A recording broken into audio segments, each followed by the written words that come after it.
Hi mga kawawmat, in this video we will discuss proving statements on triangle congruence. In this video, we will prove statements on triangle congruence. Now, let me give you a tip that in proving statements, kapag nagpo-prove po tayo ng statement, you have to prove first that the triangles are congruent. So, paano mo mapoprove na yung dalawang triangles mo ay congruent? Pwede mo i-apply lahat ng natutunan po ninyo sa triangle congruence postulates and theorems. So, again, kailangan ma-prove mo muna na yung dalawang triangles mo ay congruent using the different triangle congruence postulates and theorems. Dahil pag na-prove mo na congruent yung dalawang triangle mo, mapoprove mo na po yung statement. Madali na po yun. Kasi once na ma-prove mo na yung dalawang triangles ay congruent, all of their corresponding parts are also congruent. So, matik yun. Okay? So, ang target mo dito, ma-prove mo muna na yung dalawang triangles ay congruent. So, let's have example number 1. So, I have here segment EY is congruent to segment AY, and angle 1 is congruent to angle 2. So, we have already the markings for the congruent segments and angles. So, gamitin po natin lahat ng conditions na natutunan natin, the postulates and the theorems. So, we're going to prove that M is the midpoint of segment EA. So, kailangan ma-prove natin that this point is the midpoint of segment EA. Okay? So, let's have the proof. So, for your first statement, syempre ilagay mo yung given mo. So, segment EY is congruent to segment AY, and then angle 1 is congruent to angle 2. So, based dito sa figure natin, that is already given. Now, from here, ang isipin mo, tingnan mo yung figure, ano pa yung isang part na pwede mong gamitin? Okay? Ano pa yung part na pwede mong gamitin para ma-prove mo muna na yung dalawang triangles ay congruent? So, we have segment MY is congruent to segment MY. So, that is by reflexive property of congruence. So, kapag nag-name tayo ng statement dito, if it's possible na lagyan natin ng markings doon sa ating figure, lagyan po natin para makita na po natin kung merong 3 parts ng triangles na ang congruent. Kasi once na meron ka ng 3 parts dyan na congruent, ibig sabihin congruent yung triangle mo. Kasi bakit ba 3 parts? Kasi magagamit mo doon yung SAS, ASA, AAS, at SSS. So, kapag meron ka ng 3 parts, magagamit mo yung 4 na congruence postulate.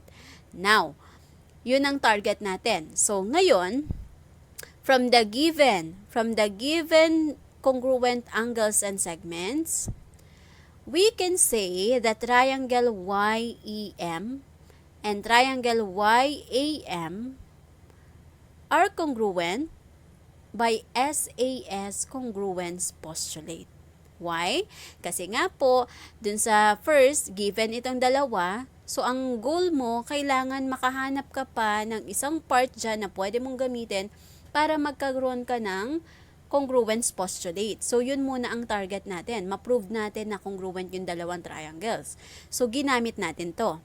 Okay, so, nung nalagay natin sa statement na congruent ito by reflexive property, pwede na nating sabihin that triangle YEM and triangle YAM are congruent triangles by SAS congruence postulate. So, na-prove na natin na congruent yung dalawang triangles. So, ibig sabihin, once na ma-prove mo yan, automatic na lahat ng corresponding parts niyan congruent na.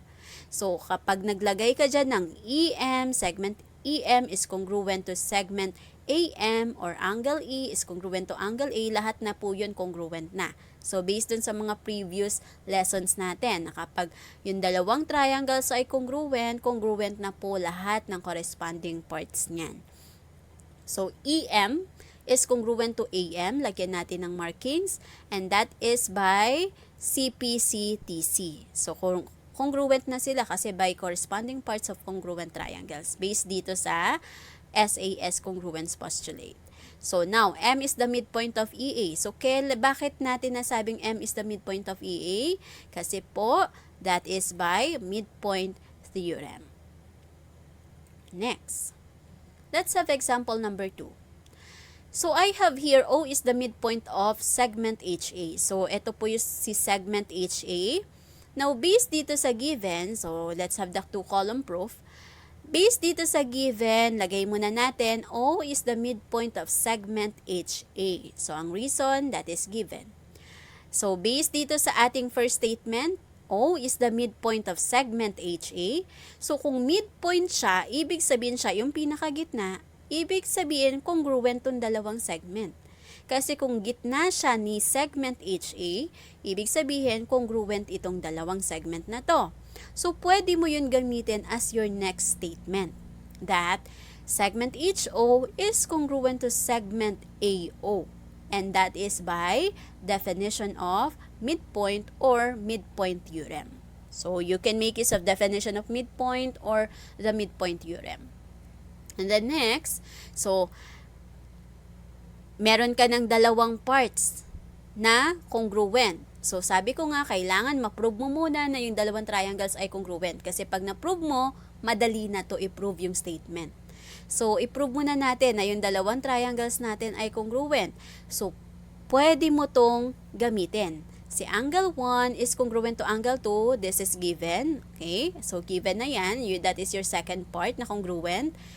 Ano pa yung isa na pwede mong gamitin? So, you can make use of angle COA is congruent to angle SOH. Ano pong reason yan? Congruent daw tong angle na to dito. Ano pong reason? Because vertical angles are congruent. Now, actually, pwede mong ilagay muna sa statement number 4 mo that angle COA is congruent to angle SOH. Ang reason, definition of vertical angles. So, pwede mo muna yung ilagay and then tsaka mo sabihin that these two angles are congruent because vertical angles are congruent. Okay? So, pero kung hanggat kaya nating paiksiin yung ating proof, gawin natin. Okay? So, pwede ka nang dumiretso dito. Pero kung medyo ginagamay mo pa, pwede mo munang ilagay that these two angles are vertical angles. Tapos tsaka mo sabihin na congruent sila. Okay? So, angle COA is congruent to angle SOH because vertical angles are congruent. Now, meron na tayong 3 parts. Meron tayong angle, may side, may angle. So, pwede na ba natin sabihin that these two triangles are congruent?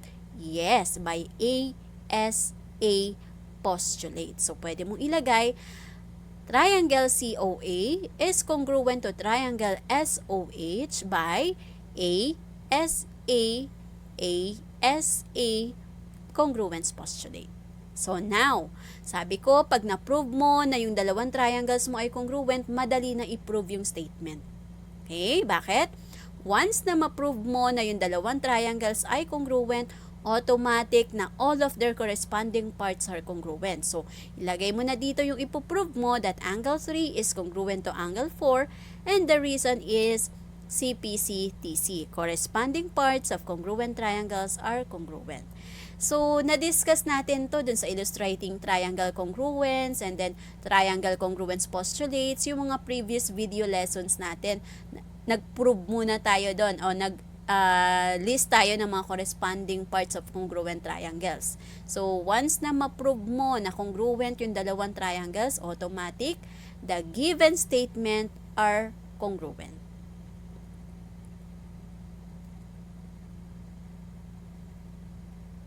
So, number 3, we have ABC is an isosceles triangle. And segment AD is the median of triangle ABC. So, we have to prove that angle CAD is congruent to angle BAD. So, let's have the proof. So, we have here 8. Okay? So, again, kung kaya mo siyang paiksiin natin ang ating proof. So, triangle ABC is an isosceles triangle. That is given. Now, since triangle ABC is an isosceles triangle, therefore, two sides are congruent. Okay? So, based dito sa ating first statement, which is your given, that triangle is an isosceles triangle, therefore, two sides are congruent. So, yun ang pwede mong ilagay sa iyong statement number 2.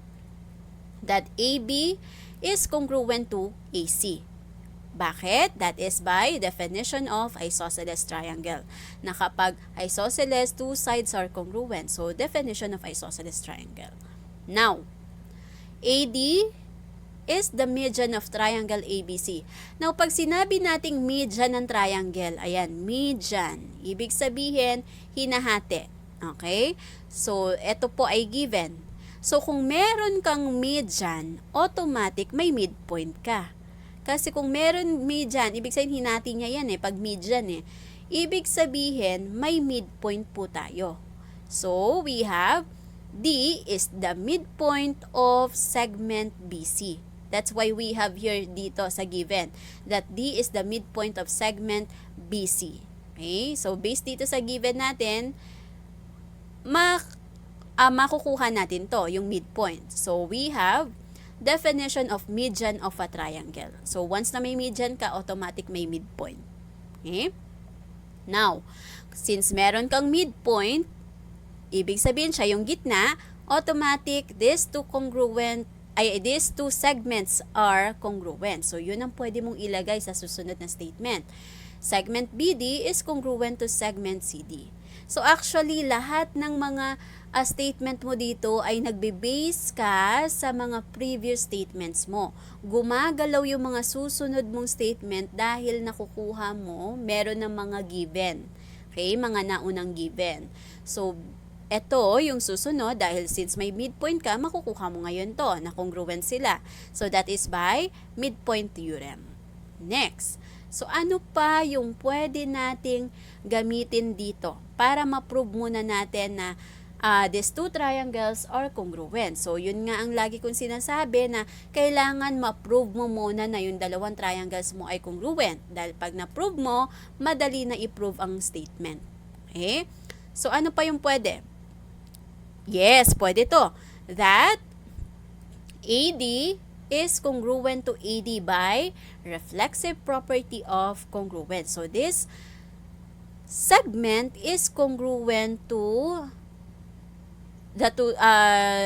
for your two triangles. So, itong segment na to, since nagsishare sila ng common side, ibig sabihin congruent yan kasi side nilang pareho yan.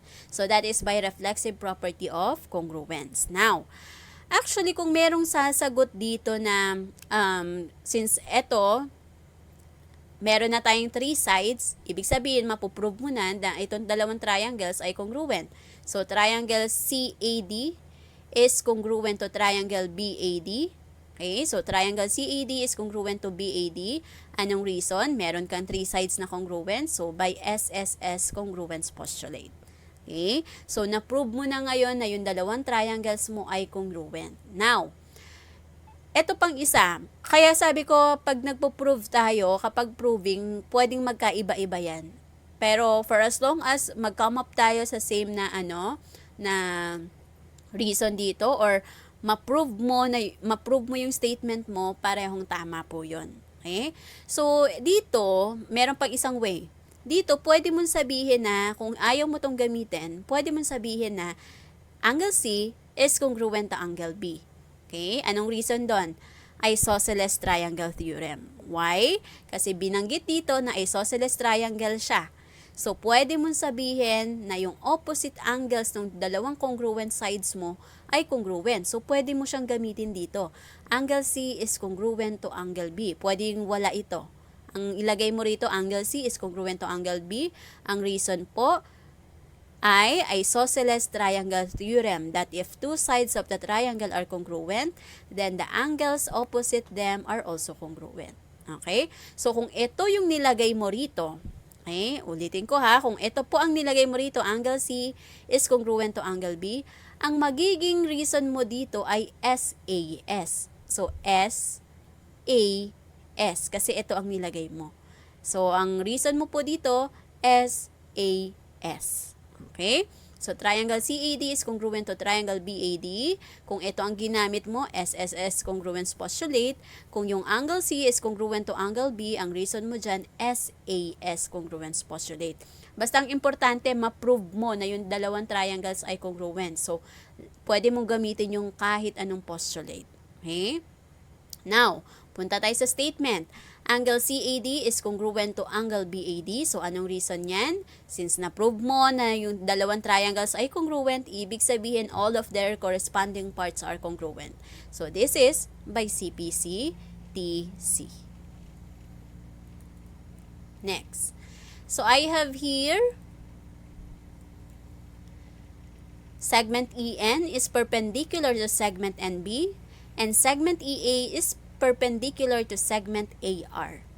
And then angle 1 is congruent to angle 2, and segment EB is congruent to segment ER. We have to prove that triangle ENE is isosceles.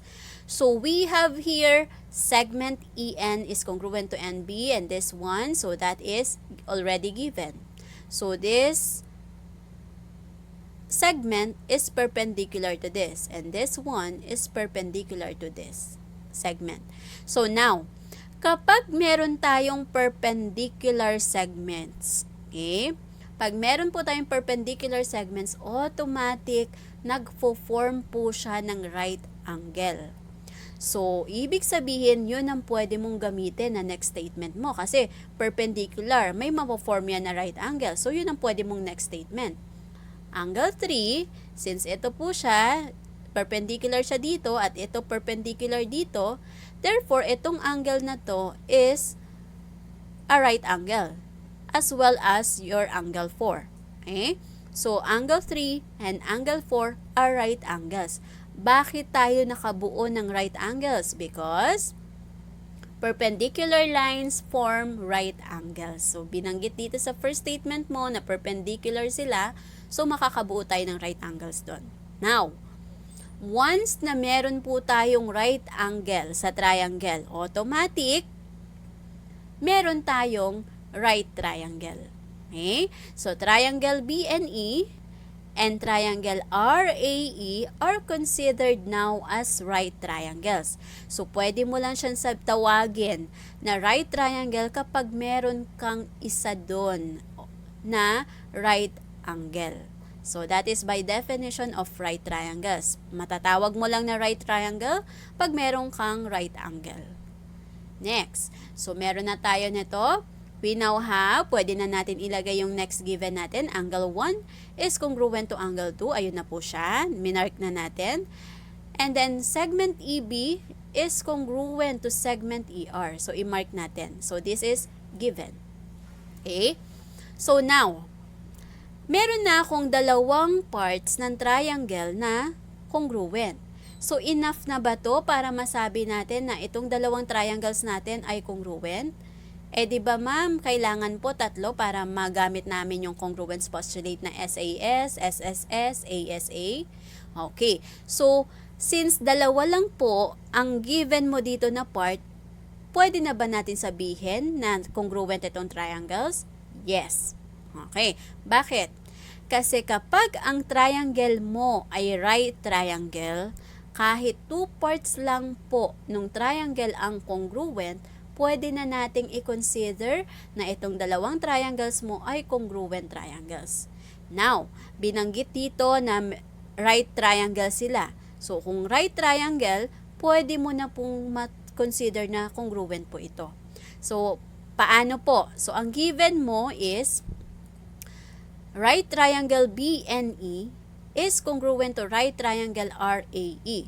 So, ano ba yung mga theorem and postulates natin na pwede mong i-reason dito kapag right triangle? Nabanggit natin yun sa mga previous tutorial na kapag right triangle. So, meron tayong HA, HL, LL, at LA. Yun yung mga 2 parts lang ng congruent triangles ang meron ka, congruent na po yun. Why? Kasi right triangle sila. Okay? So, since right triangle to, kahit 2 parts lang yan, congruent po yan. Okay? So, anong reason natin dito? Since given po etong angle and yung hypotenuse, so ibig sabihin this is by HA congruence theorem. Next, we have segment EN is congruent to segment EA. So, anong reason? Since na-prove na natin na itong dalawang triangles are congruent, ibig sabihin all of their corresponding parts are congruent. Again ha, itong triangle na to at ito. Ito hindi po. Okay? So, itong triangles na to ay congruent. Ibig sabihin, lahat ng parts niyan congruent na, corresponding parts. So, si EN congruent kay EA. So, that is by CPC, TC. Okay? All of their corresponding parts are congruent kasi na-prove natin siya dito. Now, so na-prove natin, nakuha natin ngayon na si EN ay congruent kay EA. Ito po ang kailangan natin para masabi natin that triangle ENA is isosceles. So, since meron na tayong dalawang congruent sides, ibig sabihin, triangle ENA is isosceles. So, anong reason? By definition of isosceles triangle. Ano ba yung definition of isosceles triangle? Na two sides are congruent. So, ayan po siya. Given na siya. Okay? Let's have example number 5. So, I have here EA, segment EA bisects. So, ito si EA bisects angle LAN. So, again, hindi ko sinabing angle A. Kasi pag sinabing angle A, dalawa po yan. So, make sure na LAN. Ibig sabihin, itong buong angle ang tinutukoy mo. So, ibig sabihin ng bisect, hinati niya yung angle. So, congruent yan. Okay? So, congruent po ito. So, ilagay natin segment EA bisects angle LAN. That is given. So, kung binisect niya itong angle na to, congruent yan. So, kung congruent sila, yun po ang pwede mong ilagay sa second statement mo. That angle LAE is congruent to angle NAE. Kasi binisect niya yung angle. So, congruent yung dalawang angles mo. Anong reason? Definition of angle bisector. Hindi po perpendicular bisector kasi pag perpendicular bisector, segment po ang hinahati. But since angle po ang binisect niya, angle bisector po yan. Next. So from here, ano pong pwede mo pang gamitin dyan? That segment AE is perpendicular to segment LN. So that is given. So from our given, si AE daw ay perpendicular kay segment LN. So, once na nakita natin o nabasa natin na perpendicular, automatic nakaka-form siya ng right angles. So, si segment AE ay perpendicular kay LN, ibig sabihin magfo-form po tayo ng right angles dyan. At yun po ang pwede mong gamitin na next statement mo. That si angle LEA and angle NEA are right angles. Okay? So, since perpendicular sila, makaka-form yan ng right angles. Yun po ang next statement natin. So, ano pong reason natin dyan? Bakit siya nakabuo ng right angles? Perpendicular lines form right angles. Now, kung meron tayong right angles, ano pong ibig sabihin nun? Meron tayong right triangle. So, sabi ko nga kanina, once na meron po tayong meron tayong isa. Okay? Kasi isa lang naman talaga. Meron tayong isang right angle dun sa dalawang triangles mo na given, automatic right triangle na po sila. Kahit isa lang po yan, kasi isa lang naman talaga ang kailangan para ma-consider natin na right triangle sila. So, eto po, bakit na-consider natin right triangle sila, si LEA at NEA, by definition of right triangles na dapat meron siyang right angle.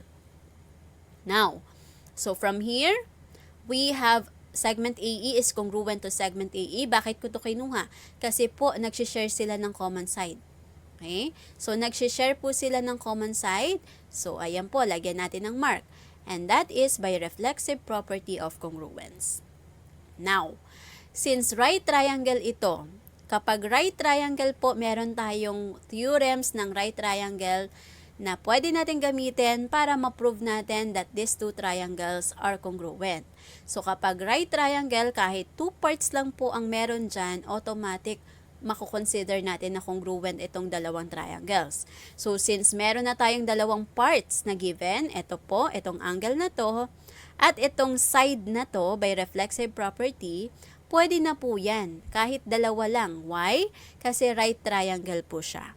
So, ang given natin, ang statement natin, right triangle LEA is congruent to right triangle NEA. So, ano pong reason? May given ka na leg, may given ka na angle. So, this is by LA congruence theorem. So, now, na-prove na natin na yung dalawang triangles are congruent. Ibig sabihin, all of their corresponding parts are congruent. So, we can say that LA, this segment, is congruent to this segment, NE. So, lagyan natin ng markings. So, etong segment na to, congruent siya dito. Why?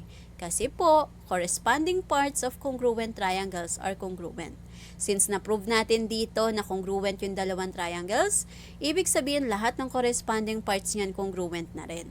Okay? So, LA is congruent to segment NA. Now, meron na tayong dalawang sides na congruent.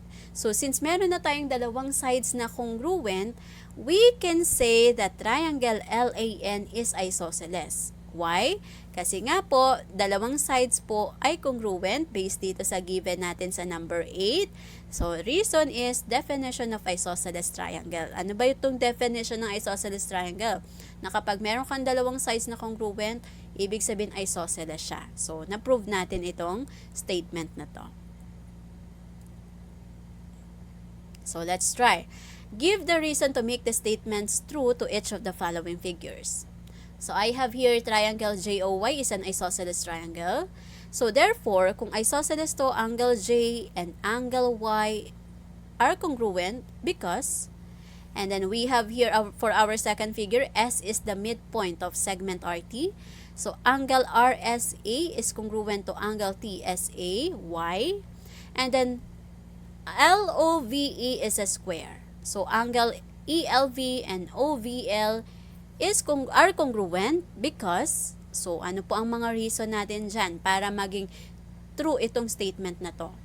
So, let's start. So, these two angles are congruent. Why? Because, since isosceles siya, etong opposite side ni angle J na angle Y kung saan yung dalawang angles ay congruent, ibig sabihin congruent din yung opposite side niya.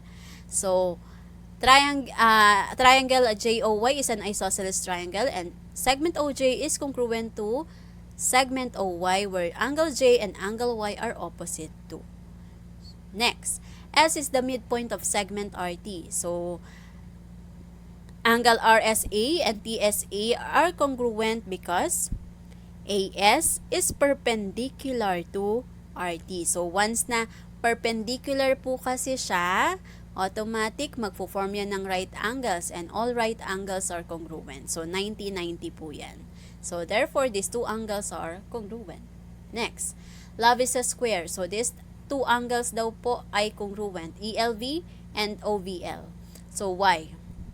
Because they are considered alternate interior angles. So, given the diagonal, ito po, meron tayong diagonal dito. Pag in-extend po natin ito, okay, in-extend po natin yan, this will serve as your transversal. Okay, itong diagonal. So, itong transversal na to, from the given properties of transversal or angle relationship ng transversal, so, kapag meron tayo nun, alternate interior angles are congruent. Okay? So, ma'am, paano mo naman nasabi that these two sides are parallel para masabi nating parallel lines cut by transversal? Kasi po, pag sinabi nating square, we have two pairs of parallel lines. Okay? So, alternate interior angles formed by the diagonal segment LV and parallel sides segment LO and segment AV. So, etong dalawa po na to ay alternate interior angles. Let's have the next one. So, let us prove that angle J is congruent to angle Y. So, ito naman po. So, may given na tayo. Angle U is congruent to angle D. And then, L is the midpoint of UD. So, for our first statement, okay, pwede po kayong mag-try. I-pause nyo po yung video. Okay? So, our first statement, L is the midpoint of segment UD. So, that is given. Now, since L is the midpoint, sabi ko nga, paulit-ulit tayo na kapag may midpoint, automatic hinahati niya yung segment. So, ibig sabihin, itong segment na to ay congruent. Okay? So, we have, yun po ang pwede natin gamitin next statement, that segment UL is congruent to segment DL. So that is by midpoint theorem or definition of midpoint. And then next, from here, ano pa yung pwede mong gamitin para ma-prove mo muna na itong dalawang triangles mo ay congruent? So, yun pa muna kasi ang dapat mong gawin. Mas madali po tayong mag-prove ng statement pag nauna mo munang i-prove na yung dalawang triangles ay congruent. So, ano pa yung pwede mong gamitin based dito sa ating figure? Ito po, meron tayong vertical angles. Okay? So, pwede mong gamitin na si angle U, eto muna, angle U is congruent to angle D, that is given.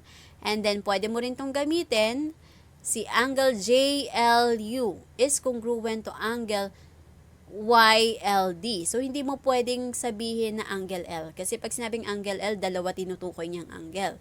So, angle JLU and YLD are vertical angles. So, therefore, kung vertical angles yan, congruent sila. Okay? So, reason, vertical angles are congruent. Now, we already have 3 parts. So, bakit 3 parts ang kinuha natin dito para ma-consider natin congruent sila? Kasi hindi po siya right triangle. So, kapag right triangle, pwede po 2 parts lang.